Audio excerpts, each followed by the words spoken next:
Hey Peter, Good morning. how are you doing? I'm doing okay, thank you. Yeah, Hope you are also. yeah, thank God, doing okay. I've got a big crowd of two. Yeah, maybe people think that curfew means. Yeah, Oh, here's Don Murenson. Now we're a crowd of three.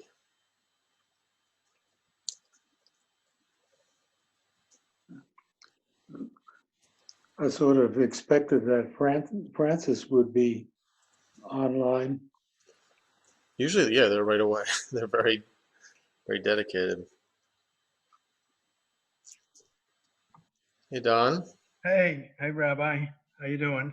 how you doing? Hey, Peter. Hi, how are you, Don? Good, good. Well, hopefully we'll get Zamira also calling in, As From well Israel? as and then she can tell us what she thinks. uh, I haven't seen Zamira in a while. Where's she been hiding? I mean, she's at home, but Lior is with her, and so they call in every once. They've called in some stuff in the past couple of weeks. It was Uh-huh. really great because Zamira is not technically sorry. Zamira is not technically. She's not interested in connecting or learning how to connect electronically. I don't think, and so it's nice that Lior can help with that. Just give it. We'll give it another minute or two. Um, I, I'm glad that Leora is here. Uh, yeah. that uh, her apartment in Manhattan is not a great place to be. No, I can't. I can't imagine being in an apartment in Manhattan for this long a period of time. Um, you know, my in-laws did that in Boston until they went down to the Cape, Mhm. and that was Yeah, good move. yeah, I think so. Just to be able to get out and walk around a little bit, get in the air. But in Boston, so bad they felt like they couldn't even really leave the house without being very careful. Hmm. Hmm. Okay, well it's 10:01. Let's get started. I want to respect your time that you're here. Um, Today we have two interesting teachings from two rabbis from the first century. So they're ancient, really ancient teachings, and they talk about a couple things.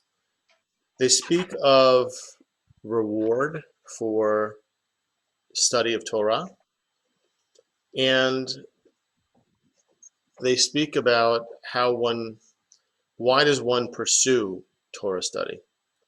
Why does Hmm. one learn and engage in this way?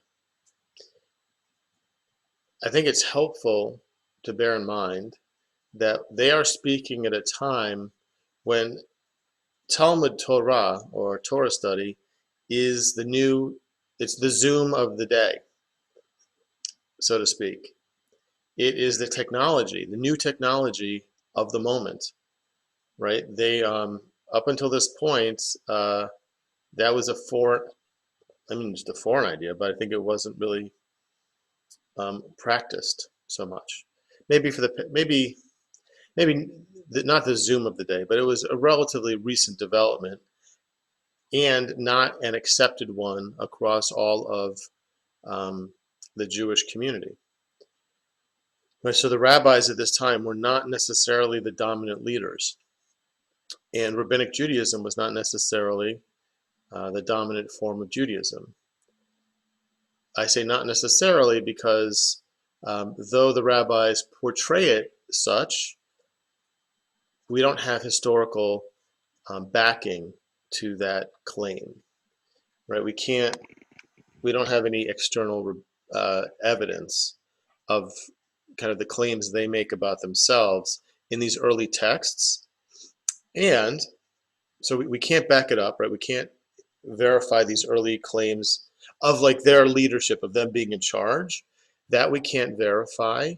Um, And at the same time, we can also see many cases where the Babylonian rabbis who redact and put together the Talmud and these teachings make retrograde changes to what came before to make it align with their society and their understanding of Judaism, where they clearly by then were the leaders of Judaism, and rabbinic Judaism still was in a fight with the Karaites, or which I don't think, hard to say if they were a separate people at that point yet. They were a form of Judaism, but pretty much rabbinic Judaism had won out, and they were a small minority, as I understand it. Right. So I say that just so that we can understand these texts talk about Torah study, they're talking about kind of a new thing, like a new enterprise, especially as a form of religious devotion. Okay, not something that's been passed down to them from generation to generation to generation. Um, so I give you that historical kernel. Any questions about that part? Yeah, so my understanding is at that time you referred to the Karaites. They and I don't know if I pronounced it correctly, but they were the ones that felt that they should just follow the written Torah. Yes. They weren't trying to struggle with the oral part Correct. of Correct. our tradition. And all this other, I don't know what the other sect was, whether it has a specific name, but they would try to incorporate everything that had been passed down, most of which apparently was oral, not written, because the written is very unclear. It's vague. Yeah.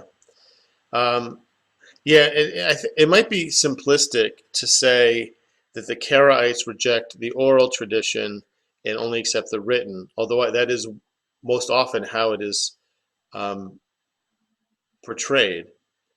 But what we see in even the rabbinic teachings about the oral Torah is that it's impossible to accept the written Torah without some form of tradition of understanding.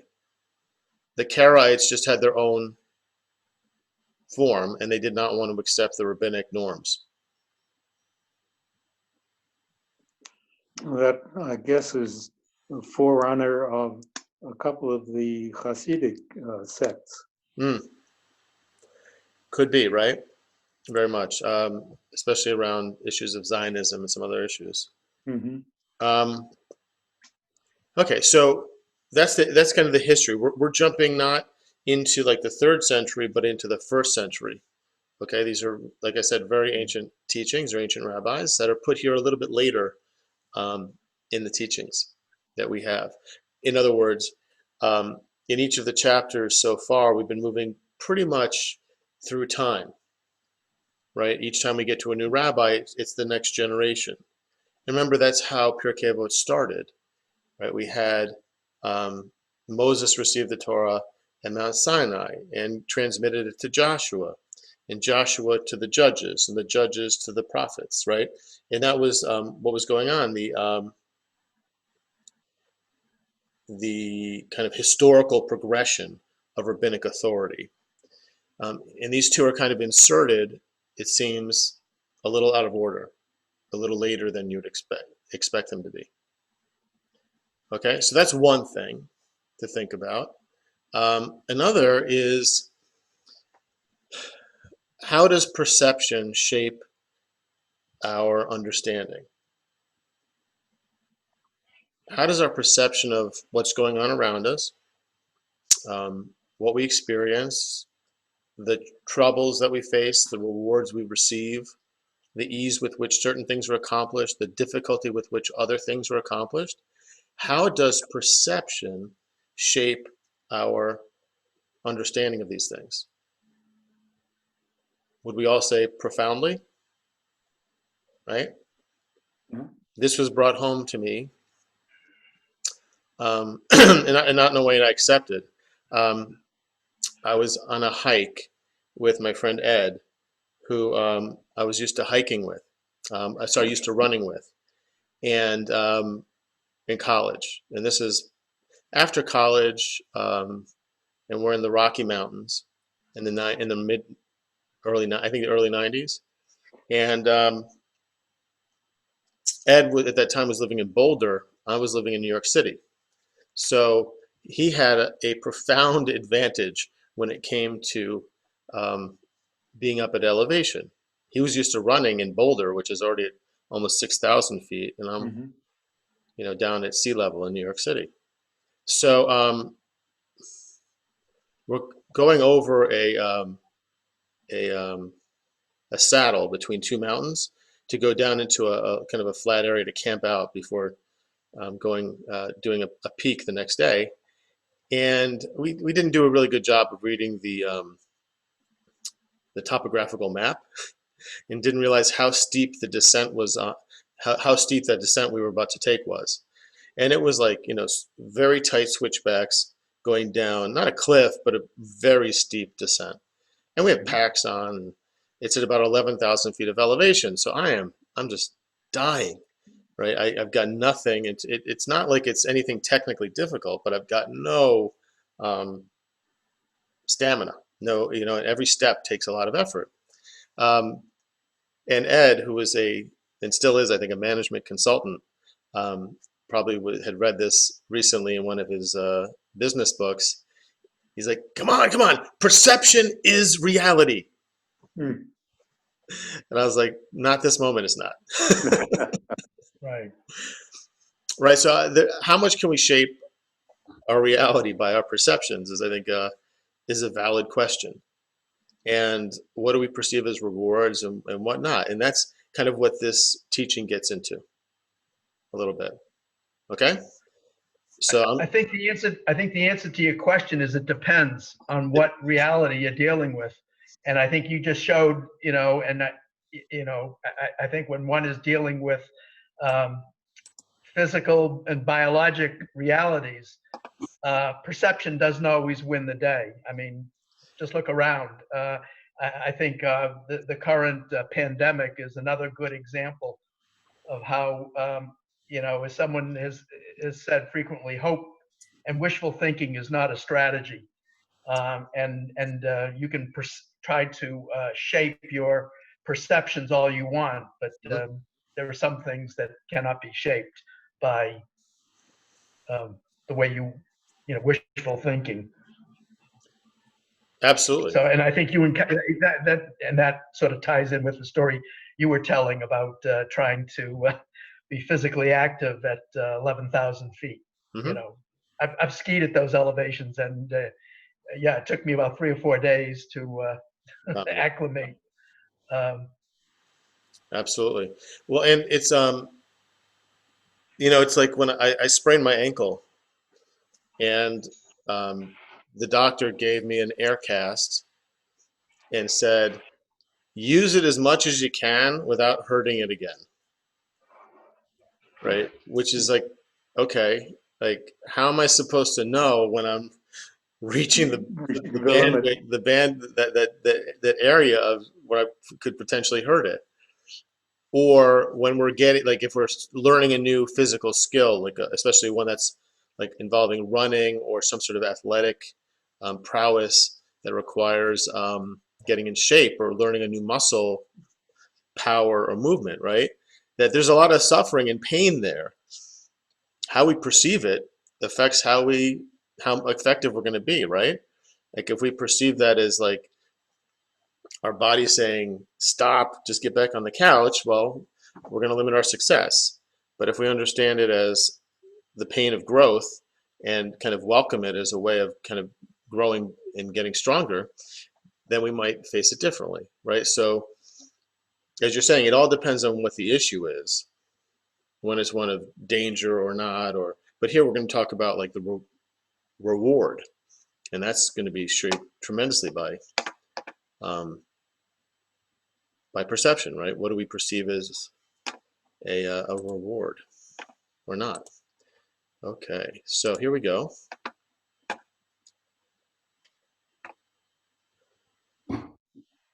So we have four rectangles, and you can see that it ends with Hillel, and Hillel had died before the temple was destroyed. So we know that this is, at least one part of this is really ancient, right? Going back to before the year 70. So Rabbi Yishmael, his son, said, one who learns in order to teach is granted enough sustenance to study and to teach.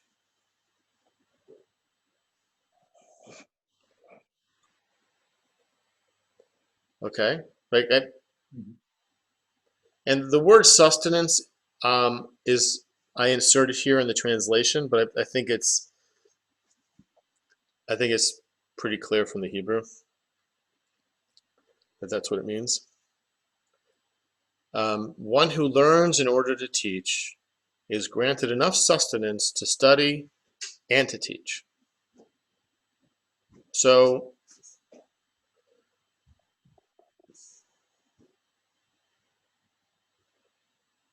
what do we imagine Rabbi Ishmael might be thinking about? What issue is he trying to address? What concern or feeling in people is he trying to give a context to and a way of understanding?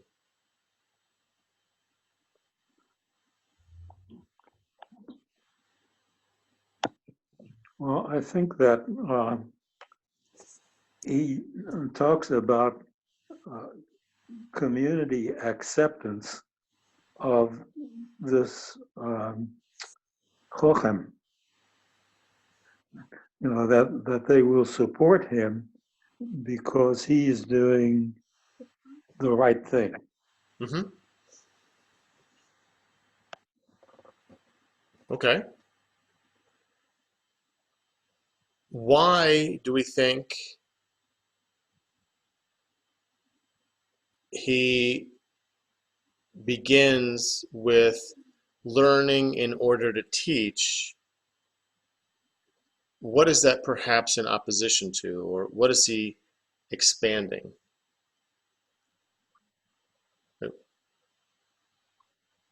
Like, what could you think about learning and being rewarded for learning that when you had this perspective and then you learn with Rabbi Ishmael and it kind of broadens your perspective?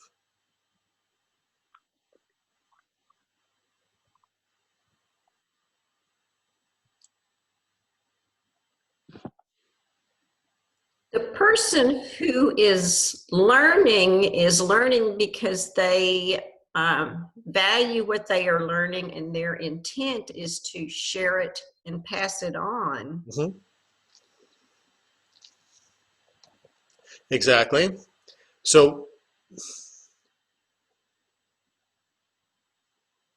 do you think that he might have in mind someone who is learning only to enrich their own spiritual life or experience?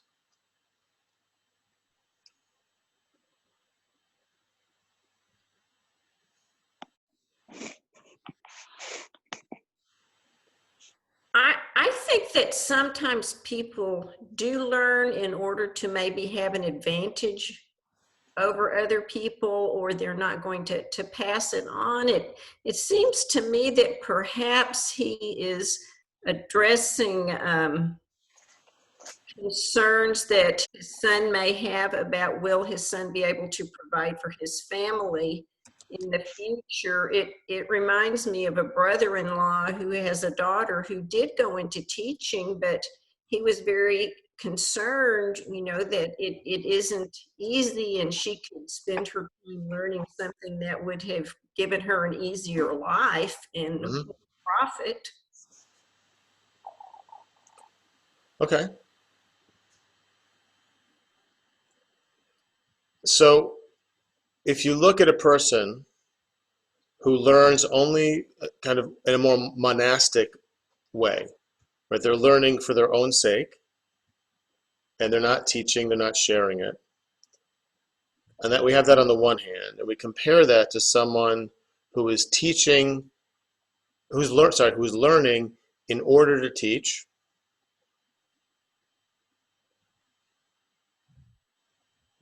um, which is the more pure spiritual pursuit. And there's no right answer. This is just opinion, right? So this is just a conversation.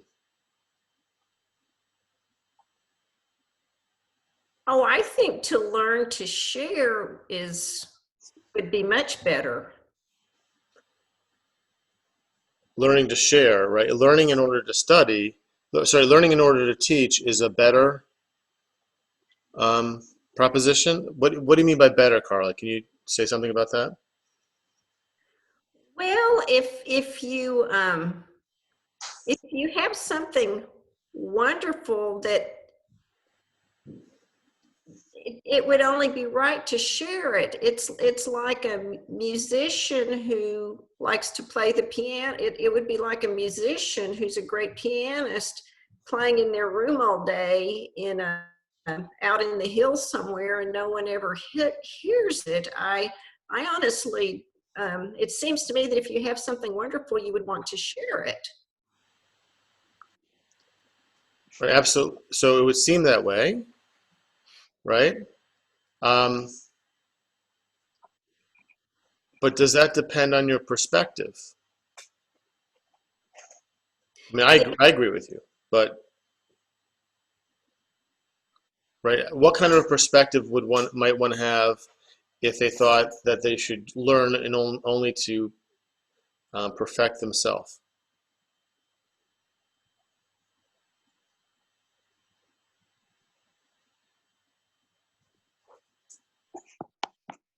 To me, the irony is that if something is worth studying, it's worth sharing. Absolutely. Okay, I agree with you. Anyone else have a kind of a expansion or a difference of opinion? Not I. Okay. So, Yeah, I know, I'm muted. So let me question when, and I don't know if you alluded to this earlier, sustenance, the word sustenance. When I think of sustenance, I think of nutrition, food, nourishment. I don't know if that's the context, if that's what the meaning here is. And then the other word that sort of puzzled me is granted. Is granted. Is granted by whom? Is granted by God? Gains.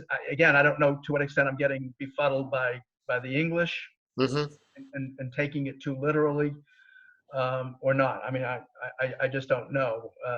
well, I can help you. I can help with that a little bit. But why don't you finish what you were going to say, and then we can come back to it.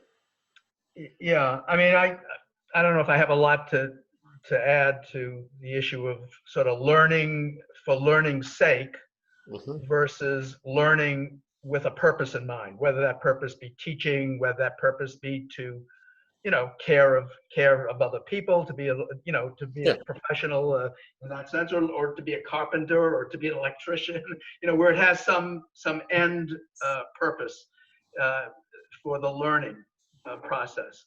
Well, I want to point out that I left out the word Torah when we first read it.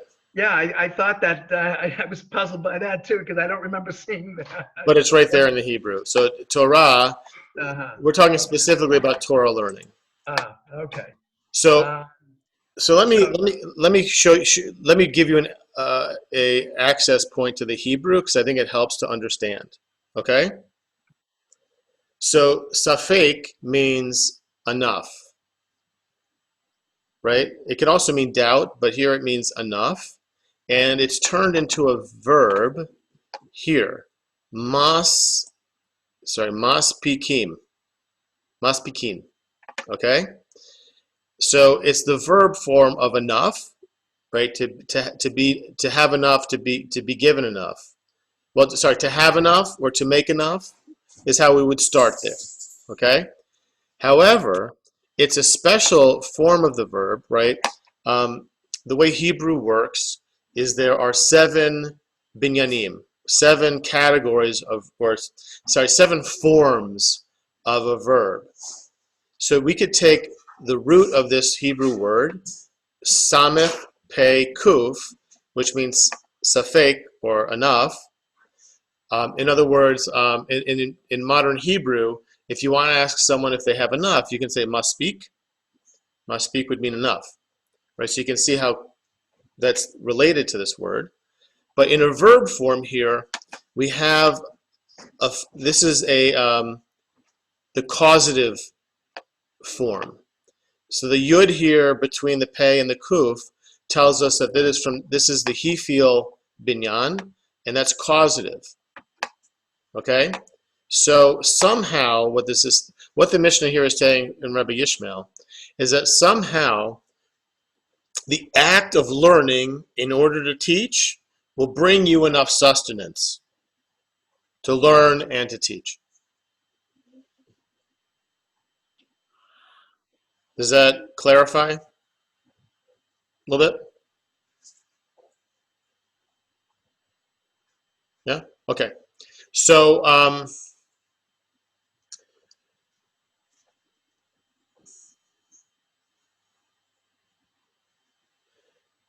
maybe it helps to think about it this way. If I'm learning only for my own edification, right? It's kind of more of a cycle, a linear cycle, right? I'm me, I learn, and then I'm enriched, and I learn more, and I'm more enriched, I learn more, and I'm more enriched, right?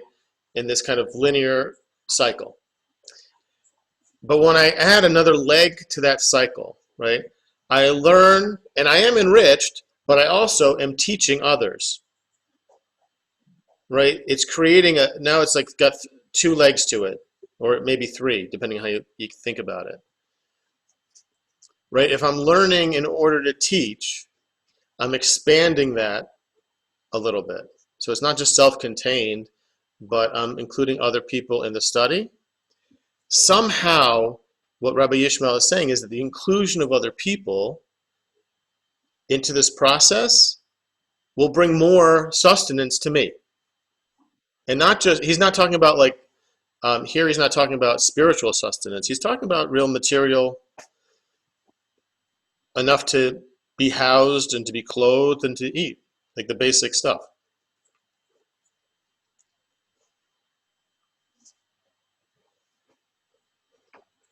So why don't we hold on to that for a minute and see how, because that's really the foundation that we start with, right? Because then he expands it and he says, and, or yet, one who learns and here he leaves out the word Torah, but we presume that he means it as well here. One who learns Torah in order to practice as well, to practice, to carry out the teachings in the world, right?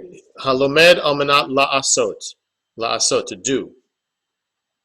One who learns in order to do will be sustained enough to learn, to teach, and to do. So Rabbi Yishmael is kind of building out concentric circles of power in terms of what you're doing, right? If you've got a little bullseye, if you're just on yourself, right? You've got a little bullseye if you're on yourself. And then if you are learning in order to teach, it becomes bigger.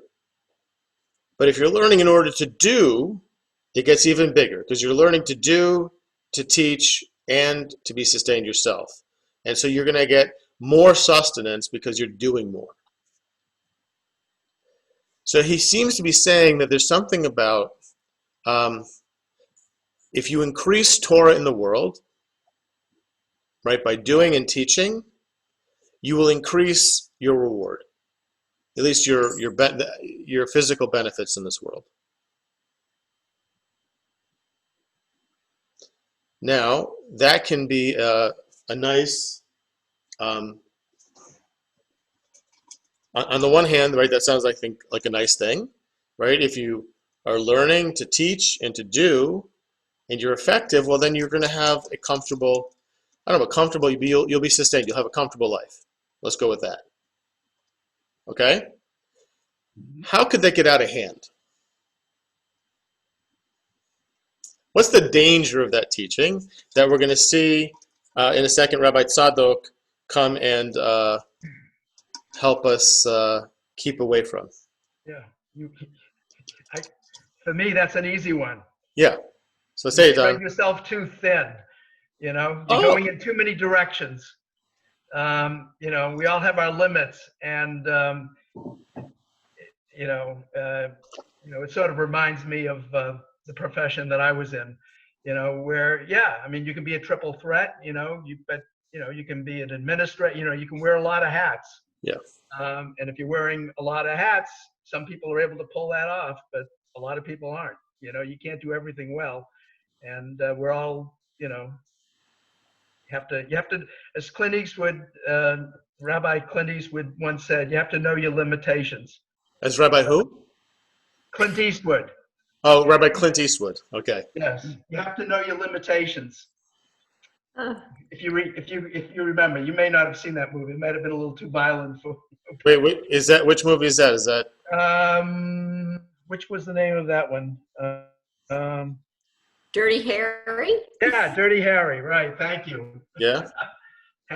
Senior moments here. Yes, Dirty Harry. There were like 2 or 3 of them. I just remember Make My Day. Anyway, yes, that's where Make My Day came from. But anyway, no, I think it's just, in essence, just you can spread yourself too thin by trying to take on too many hats, too many. So you can spread yourself too thin. Now I think that I take that as a positive interpretation, right? You're just trying to create more Torah and right? So you are spreading yourself too thin. What would be a selfish possibility? Well, it's an issue of self-aggrandizement. You have the danger of superiority complex that doesn't serve anyone well, least of all yourself. Right? If I'm teaching this well and this much Torah, and I'm doing this well, what do I need to teach in order to get a hot tub? Right? Not to be crash about it, but yeah. So I think that's what we see with Rabbi Tzadok here, as a second part, right? He said, Rabbi Tzadok said, don't make them, right? It's interesting because it says, don't make them without identifying what they are. But we take them to be the mitzvot of Torah. Don't take them to be a crown, to be lihit gadel, which is the, you can see right here, from the shoresh for gadol, or big, right? And this is a reflexive form. So we were talking earlier about verb forms and how apir maspikin is causative. Well, here lihit gadel is reflexive. Pretty much anytime you hear the lihit at the beginning of a verb or meet at the beginning of a verb, it's reflexive, right? So to make yourself big. Don't do the mitzvot to make yourself bigger. And this is a really interesting phrase. Velo kardom lachpor bahem. Nor, and the literal here is not a spade with which to dig a trench or really a trench. Okay? So don't look upon them as a utilitarian thing that you're accomplishing something by. Right? So here, and Rabbi Yishmael and Rabbi Tzadok weren't teaching these necessarily at the same time, nor did they necessarily intend for these to be put together like this. But the editor of Pirkei Avot did, and puts these together and gives us kind of a balancing act here, right? and tells us like, look it, if you trust and you teach Torah and you spread Torah and you do Torah, you will have an okay life. You will do okay. However, however, right? Don't choose this path to exalt yourself or to receive like significant material remuneration or to achieve another end. Really, don't choose this path to achieve another end, right? To dig a ditch with a shovel. And then we have this final teaching of Hillel. Kach haya Hillel omer. So Hillel used to say, the ish tamesh betaga, one who uses Torah like a crown, chalaf, will perish. He was very efficient in his words. Just 3 words there in Hebrew. The ishtamesh betaga chalaf. One who uses the Torah like a crown will perish, and then it's just an explication of that. Halamadata, for you have learned, kol hanehene medivrei Torah. Everyone who benefits from the words of Torah, who seeks like material benefit or personal benefit, notel chayav min haolam, really takes their life out of this world. Perishes from the world is one translation. Really, notel is to take or to lift. You take your life from the world. You separate yourself from the world. Is how I would literally translate it more. Right? So we have Rabbi Tzadok and Hillel given, I think, as a not as a rebuttal to not as a rebuttal, but as a balance to what Rabbi Yishmael taught. Mhm. Does that go ahead, Don? So what type of material, I mean, you're talking about material benefit. There are 2 types of benefits they're talking about. One is sort of getting a big ego, okay? Ego satisfaction, which I guess it depends on what you do with your ego. I mean, I think it's perhaps not realistic to think that if you gain mastery in any field, that feeds your ego. And I'm not so sure that's a bad thing. I think it just depends on, whether you keep your ego in your pocket or whether you wear it, on a puffed out chest. That's my own sort of slant on this.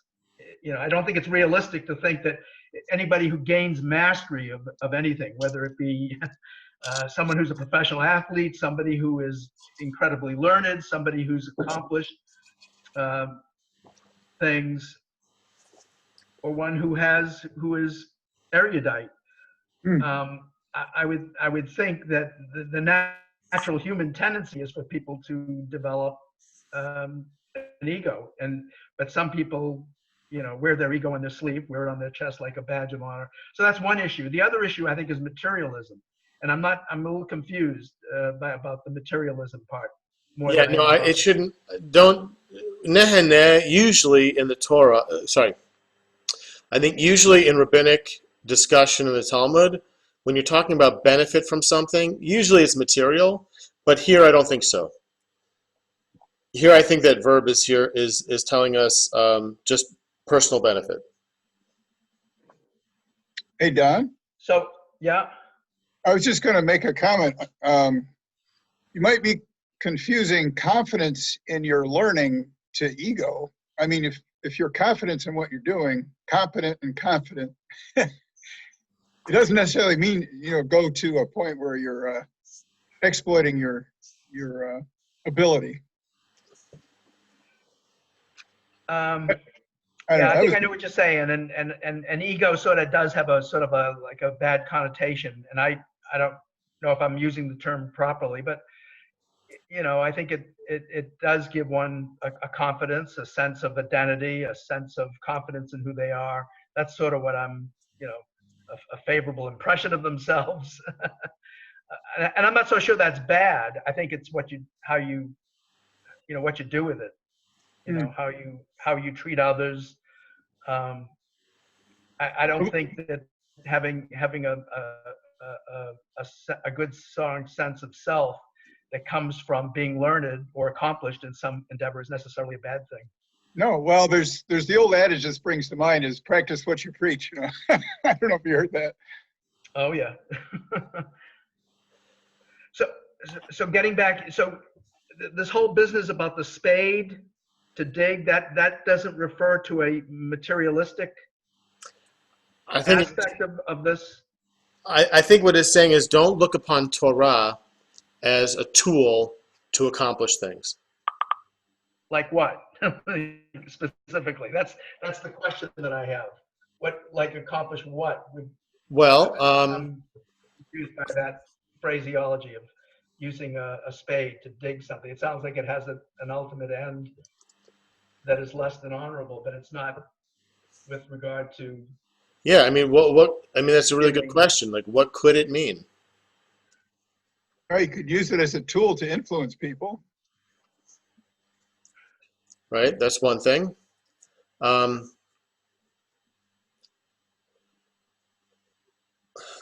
But to influence people in a negative way. I mean, Definitely. you're using, I mean, presumably I would think that Torah should be used to influence people in a good way. Don't do unto others as you don't want them to do unto you, and vice versa, I mean, and as one example, so there are lots of examples of things that we should be using to influence people in a good way. So the spade and the ditch is a negative way, I gather, then. Well, good according to who, right? Isn't that the challenge?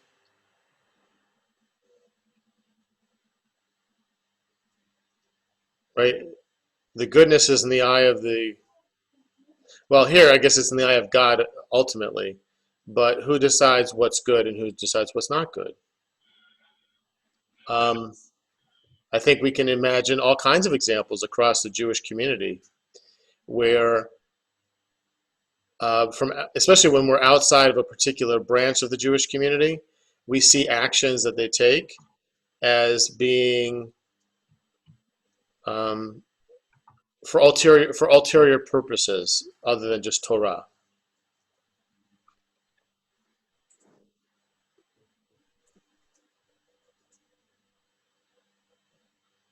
Right? So, Well, you can use Medoff as a good example. He attracted a lot of attention and a lot of Jewish people to his business, but it was not for good intentions. oh, well, yeah, that's a really bad, right? That's a very good point, right? So, I mean, that's like a charlatan and so we can definitely, those are easier to identify, right? Someone who uses Torah to build themselves up and to get rich or to, right? So we can see that with Madoff in terms, not Madoff, sorry. Madoff is our people. Madoff. Right, so, and Madoff used Torah in a way. We could also see that in terms of Rubashkin, right? And that empire, the slaughterhouse in Iowa, and using Torah to build his business and to create separation and the ability to control things. So I think it's a challenging teaching to understand and to discern in those fine points. But my experience with the greatest teachers and some of the most successful people I've ever been benefited to know or to be able to work with is that they're the most humble. That when people are trying to build themselves up through what they do, it's to fill in a lacking within their own character or their own emotional background. Right? When they're trying to satisfy something internal through what they're doing externally, that's usually a sign of self-doubt or a lack of self-worth. Hence the irony, right? That someone who behaves in an egotistical manner, right? They actually have a bad ego. They don't actually think highly of themselves, but they're trying to get everyone else to convince them that they're worthy, right? And they'll use means to their disposal to, as it says here, lihit gadel behem, to grow themselves up by them, to kind of fill in that hole. But at least in my experience, the greatest teachers, business people, scientists, doctors, rabbis, the greatest ones I've been fortunate to learn with or to work with have all been the most humble.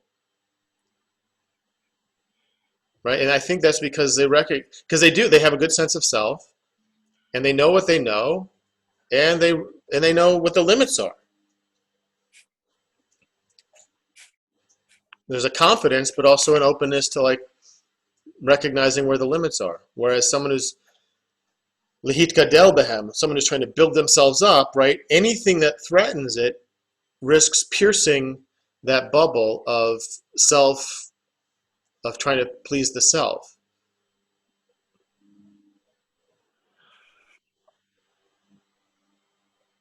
And I think that's the warning here.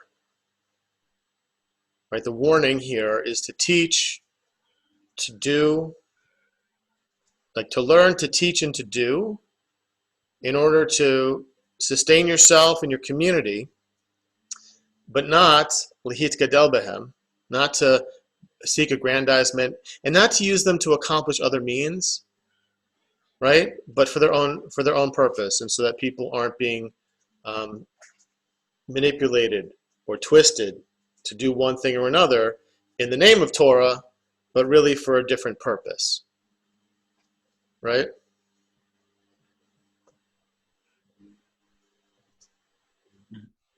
Well, how does that leave you? How does this teaching leave you?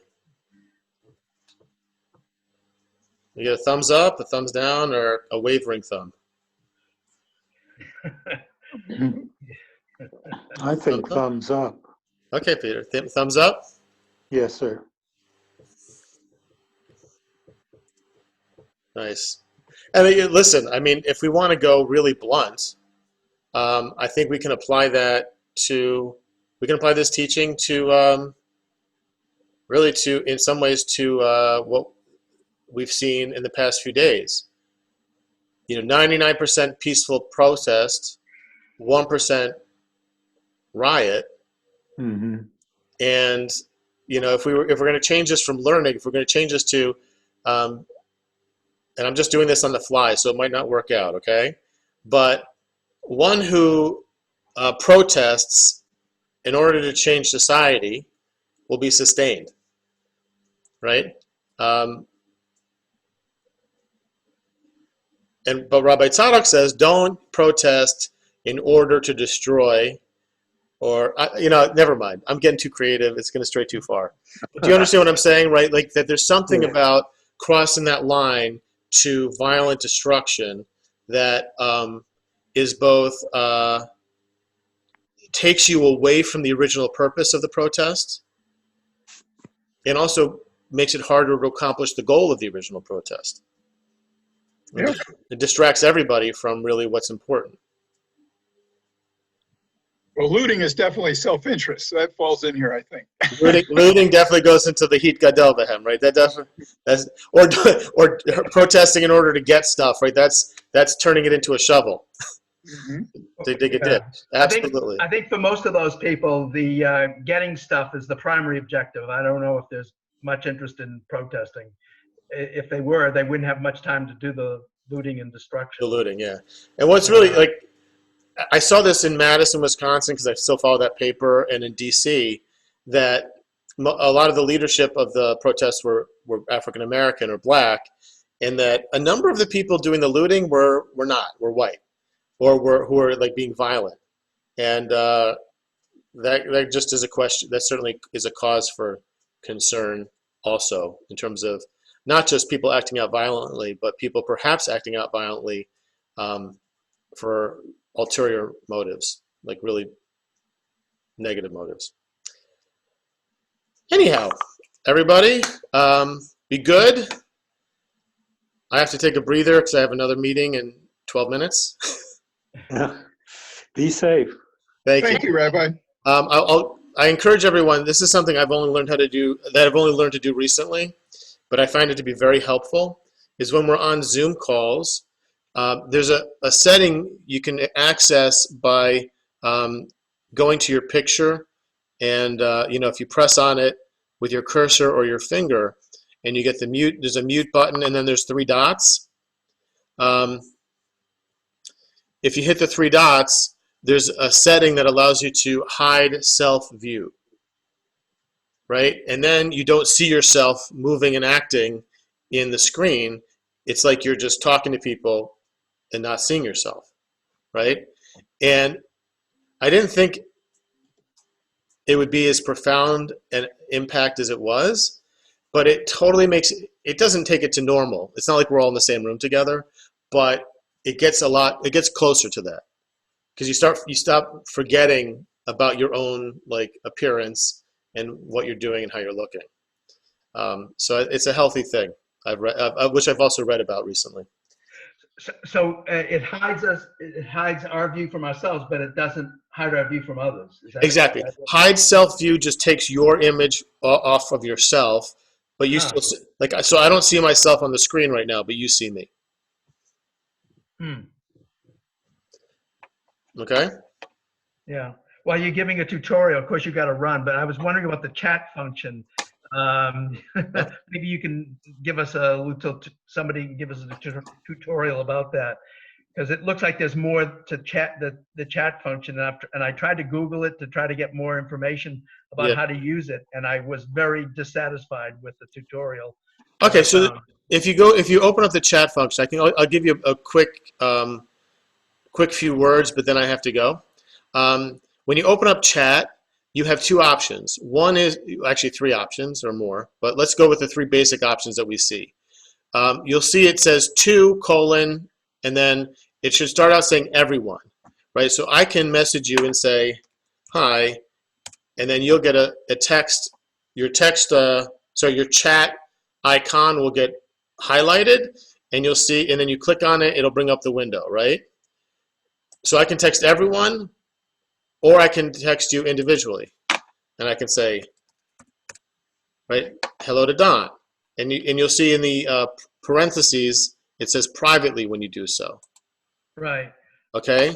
So So when I respond back, it's also private to that person. Is that as long as you make sure that's what it says, yes. Right. So you just got, it's that classic example of not wanting to respond all to an email. You know what I'm saying? When you don't, if you want to make sure, like when you're responding to emails, that if it's a broad distribution list and you want to say something very specific to the person who sent it, you got to be careful not to hit respond all so that your response is seen by everybody, but just respond to the original sender. So to here, you want to be very careful not to send something you mean for only one person to everyone. You can imagine how that can get messed up. But the default is to send to, if you get a message from somebody that says private, the default is to go back to them. Is that exactly correct? The default is to go back to them. And then the other thing, which I don't think you need to worry about doing, is there's a file button. So I can, and we'll do this sometimes before services when they're not on Shabbat, or I could have done this today, right? And maybe we'll try this next time. Instead of me sharing the screen, although I like sharing the screen because it allows me to highlight text, I could take that document and drop it here, and then you could download it from this site. So I can share a PDF or a document or a photo or something here as a file that you can then access. Okay? Now the thing to remember though is the chat room is the chat recording of the dialogue is only available to you from the moment you sign in. So if you sign in late, you don't see everything that came before you. Okay, but with that, I got to go because we got to start the next meeting. Okay? Everybody have a great day. It was great to see you, and Thank you. see you soon. Yeah. All right.